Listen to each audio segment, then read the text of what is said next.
So first of all, what I'd like to do is just introduce the panel who are going to be helping us this evening. So I've got Raksha Dave, the Honorary President of the CBA, who's going to be our sort of coordinator of the actual awards ceremony. I'm going to be slipping behind the computer and working things in the background. But first of all, what I'd really like to do, obviously we're here to celebrate the Marsh Community Archaeology Awards. And I'd like to ask Annie McCarthy from the Marsh Community Trust to come up and actually just speak to us very briefly about the Trust, about why they like supporting these awards and what community archaeology actually means. Annie, thanks. Good evening, everyone. My name is Annie and I'm the Trust Manager at the Marsh Charitable Trust, also known as the MCT. It's a pleasure to be here with you this evening, and before we announce this year's winners, I just wanted to tell you a bit about us and what we do. The MCT was founded in 1981 as a grant-making body by Brian Marsh, who is our current chairman. Since 1987, we've developed an award scheme to provide recognition to those who modestly work to improve the world that we live in. Recipients of Marsh Awards are always people who make a difference by selflessly contributing their time and energy to causes that they believe in. We've been working with the Council for British Archaeology since 2008 to run a programme of awards recognising community archaeologists of all ages. While the format of the awards has changed over the years, we've always looked to showcase excellence in archaeology, celebrating the passion and dedication of individuals and the outstanding contribution of archaeology projects which create social, cultural and environmental benefits. I'm really pleased to be here with you this evening on behalf of all of us at the MCT, and thank you very much for having me. Brilliant. Thank you so much.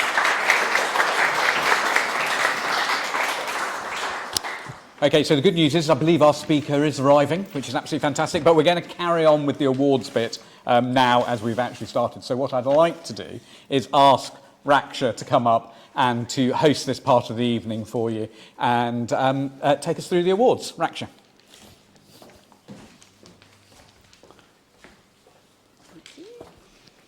Wow, well, the technology gods are not with us today. Neil is going to be my glamorous assistant for tonight. Welcome, everybody. The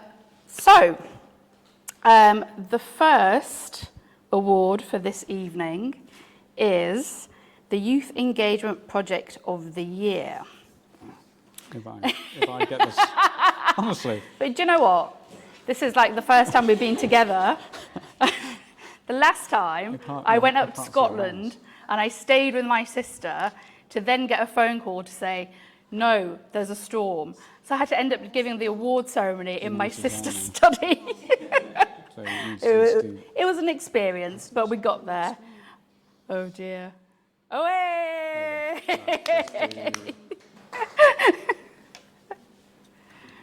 Yeah, excellent. Right. Okay, please continue. So the Youth Engagement Project of the Year, and Neil will be giving us the list of the shortlisted nominees. I will be. So, the shortlisted candidates this year are The Secret Life and Death of Pets, the Stainses Archaeology Project, and Old School Archaeology Project. And the winner is the Stainses Archaeology Project.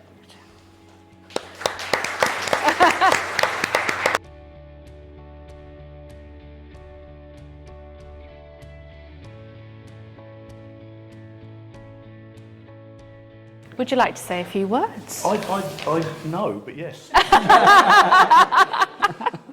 Well, what can I say? Thank you so much to CBA, thank you so much to Marsh. And as everyone in this room knows, the main problem within community archaeology is the funding. If I was to list everyone who kindly helped us, we'd be here till midnight. But certainly I should mention Woodnine Research Group, without whom we wouldn't have got it off the ground anyway. Certainly the Parish Council locally in Newark too. A wonderful charity called the Lady Vernon Trust. Lady Vernon was a lady born in the 18th century who put money aside for the education of the village children back then, and her fund still exists. And certainly last but not least, and the most appropriate one I think, which is the Upfield Chiropractic Clinic, a chiropractic clinic trust should definitely sponsor any archaeological. Thank you very much. Thank you. Congrats. Yes, I can vouch for that. A chiropractic clinic would be great, just generally across the board. But the next category is... The highly commended. Okay. Yeah. The next category is the Young Archaeologist of the Year. And this is my favourite because it's essentially the future archaeologist. Actually, we were going to do the highly commended for the previous award. Oh, sorry. Sorry. And the highly commended for the Youth Engagement Project of the Year is... So we have both Secret Life and Death of Pets and Old Cool Archaeology Project. So if any of those two are in the audience and they'd like to come up, we have certificates for them. Yeah!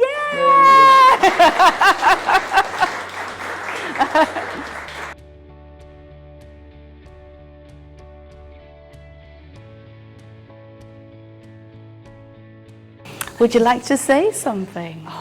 Yes! Yes. Oh yeah, well I suppose just like the last group, it's all about our partners really, and unfortunately the young people involved in the project couldn't be here today, and it was all about them, it was their project. So and our fantastic funders at Historic Environment Scotland and Youth Link Scotland as well. So, but thank you. Thank you.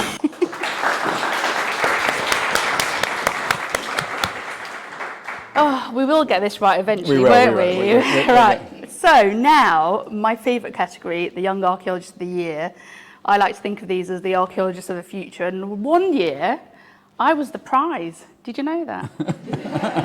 Now, I won't put that on you this year because, you know, I won't foist you myself upon you, so don't worry about that. So, Neil, would you like to give us the shortlist, please? Yes. The shortlist this year are Jack Goodchild, Evan Pearce and Ben Dobson. So this year's winner is, I don't know how they managed to choose these between them at all, is Jack Goodchild.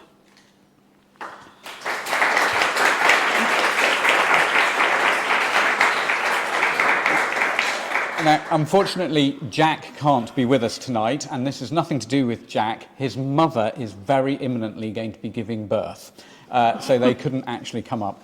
But luckily, with the power of technology, I did manage to catch up with Jack earlier this week and have a little chat with him. And what I can do now is play this. Now, Jack, I do have to say that the reason why we're having a conversation with you isn't just the fact that you've been nominated for the Young Archaeologist of the Year. I'm actually here to tell you, Jack, you are the winner of the Young Archaeologist of the Year award. What's up? What's up? Oh my god! Nice surprise, isn't it? Oh my god! What to say? Jack, Thank you so much. Jack, congratulations so much. Your enthusiasm for archaeology came through in your mum's nomination. Oh my god! I know, well done. Don't get upset, it's nice. Oh my god! Very shocked. Jack, well You done. missed it so much. Well done, sweetie pie. What do you think, Jack? What does it mean to you? What do you think about it? I'm just so happy I've won. Yeah. Oh, that is wonderful. This is great. You can be an archaeologist when you grow up now, can't you? Yes. Now, Jack, the reason why we've come on, and I'm telling you this now, is unfortunately you can't make the award ceremony next week because you're busy. And we really wanted to capture your how you felt about this and to tell you personally and directly. And we're delighted that you're so happy. What to say? Thank you so much. You're more than welcome. So what we'll do is we're going to play this video in the award ceremony next week. So is there anything else you'd like to say about why people should be inspired by archaeology? I just think archaeology is really good because it just teaches you about your past and it just shows you what you should do in your future and what to not do. So it just teaches you lessons. Thank you so much. That is truly wonderful and brilliant. You're an inspiration. But for the highly commended in that category,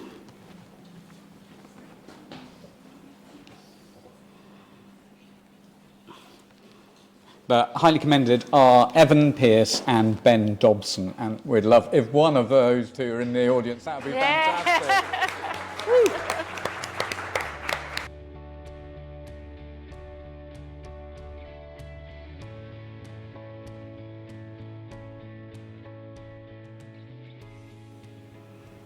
so Evan, it's my guess that you want to be an archaeologist when you're older. I better watch my back then, hadn't I? It's like, yeah. Great, I'm going to be out of a job soon. Well, congratulations. And keep doing what you're doing, because you're doing amazing stuff.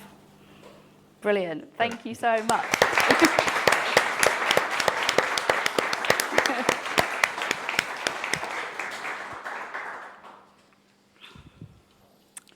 So our next category is Community Archaeology Project of the Year. And Neil, do you have our shortlist? I do have our shortlist. We're going to get this right this time. Here we go. And so, first up for the shortlist this year on the Community Archaeology Project of the Year, we have Caister Roman Project, we have Caught in a Tudor Web, and we have Uncovering Roman Carlisle. And the winner is, drum roll, Uncovering Roman Carlisle.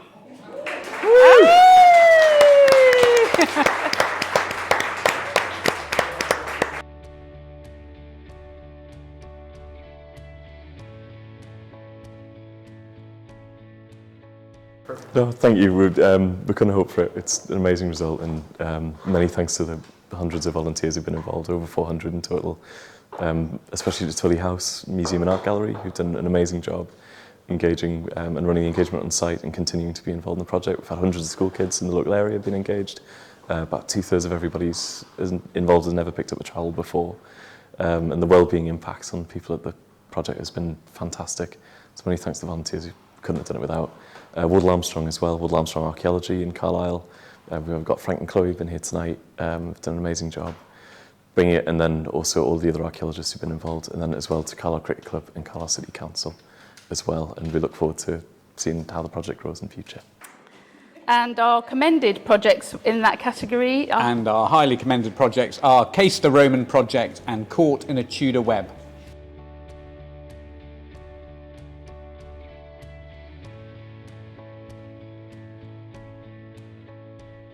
Okay, well, thanks very much. I mean, we're a much smaller project than Carlisle, but really inclusive and growing all the time. So thanks. This is a step in the right direction. And thank you very much.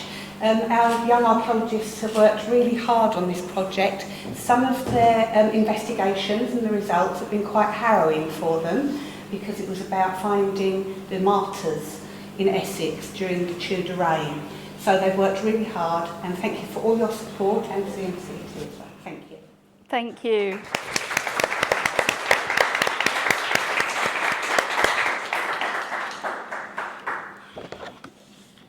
So our final category is Community Archaeologist of the Year.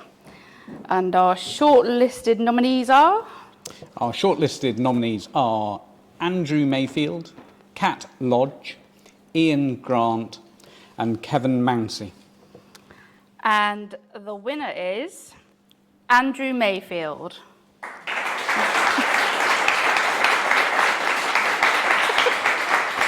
Okay. Right, I can tell you Andrew can't be here. And I did manage to catch up and speak to Andrew. I did, honestly. And if you want to doubt me, here I am again, as you can see. And I have to thank my team for finding such fantastic smiley photos of me. And I did speak to Andrew. Andrew, I'm here. I'm actually delighted to say, not only have you been shortlisted for the Community Archaeologist of the Year award, but you have actually won it. Oh, wow, okay. Thank you, Neil. So I'm really here because we really wanted to capture your emotions having that news. And again, I know you can't be with us next weekend when we're at Segadunum for the actual awards. So what we really wanted to do is to say congratulations to you. And let you know that your achievements are truly outstanding and fantastic. Oh, thank you, Neil. Thank you, CBA, and thank you, Marsh Awards. I didn't expect that. I'm so sorry I can't be there due to sort of other commitments. But wow, I'm a bit overwhelmed. Andrew, I've been to see a couple of your projects. I've met you at Greenwich. I've been to Shorn Woods, which is truly fantastic. What do you think makes a successful community project? I think a successful project is one where you get lots of great engagement and you are able to develop people through the project as well. So what I've really loved through all the projects I've run in Kent is working with groups of volunteers who learn from the project and perhaps continue with me over a number of years volunteering, but also perhaps go on to set up their own projects or work on other projects and are able to sort of share their skills and knowledge. So it's all about sort of creating a sense of community. And something I really loved at Shorn Woods is creating a community there, which has developed into its own archaeological projects with volunteers running it on their own over the past 10 years. So it's that sense of legacy, learning, engagement, and also fun, having fun, which is also very important. Brilliant, that's fantastic. Have you found things have changed over the last 2 years with COVID? What do you think the impact has been on community groups? I think obviously everyone struggled through COVID. What I did try to do with our Kent projects was as soon as I could get people out and about safely outdoors, working socially distanced, I did, because I knew how important it was. Volunteering is very important for some people. Some of the volunteers I work with regularly, live alone at home, and volunteering gives them something to look forward to on a weekly basis. So trying to ensure we had activities we could run safely that volunteers could engage with has been great. And I know how important it is for them. So it has been difficult. It has been a struggle at times, but it's also been very rewarding to see people carrying on with that engagement. And that's the most important thing, and getting something from it and keeping that sense of community together through our projects, supporting each other. I think that's really obvious in the nomination about how people were really grateful that you actually kept that momentum going through COVID and what that meant. Andrew, I am delighted to be able to talk to you as the Community Archaeologist of the Year, sponsored by the Marsh Charitable Trust. Congratulations. I think it's a fantastic achievement and, truly, truly well deserved. But the highly commended in that category are... The highly commended are Kat Lodge, Ian Grant and Kevin Mounsey. Hey. Yay!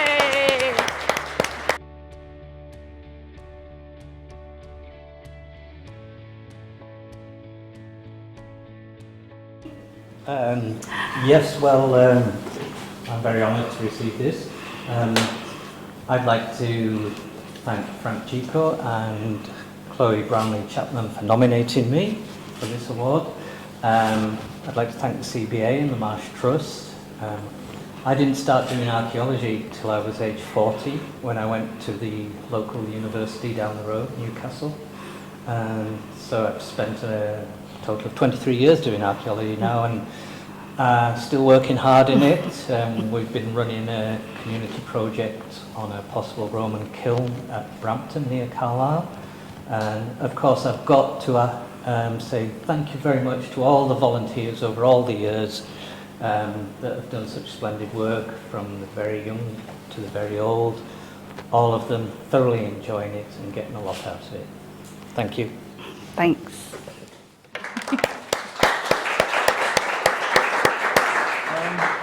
Thanks to all involved with the awards. It's quite strange, it's been a long journey for me. 1986 I started as a volunteer on a Welsh Prince's Castle in some remote place in Wales. And here I find myself now leading volunteers.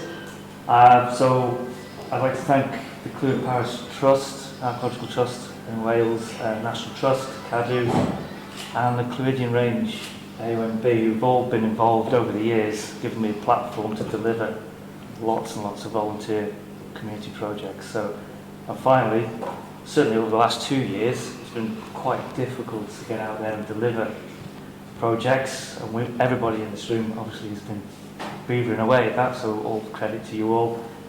And to the volunteers who keep coming, they kept us going, they really have, and the enthusiasm is still there, so thank you very much.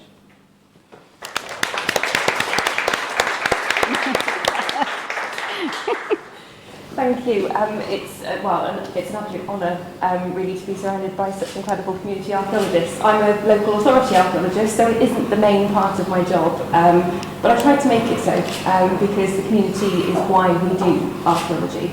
And yeah, I work with so many different groups from all walks of life, do lots of work with the local museum, with the Young Archaeologists Club, with a range of local history and archaeology groups, and the passion is there, and I feel very privileged to be in the position that I am to lead different community projects. So thank you very much. Thank you.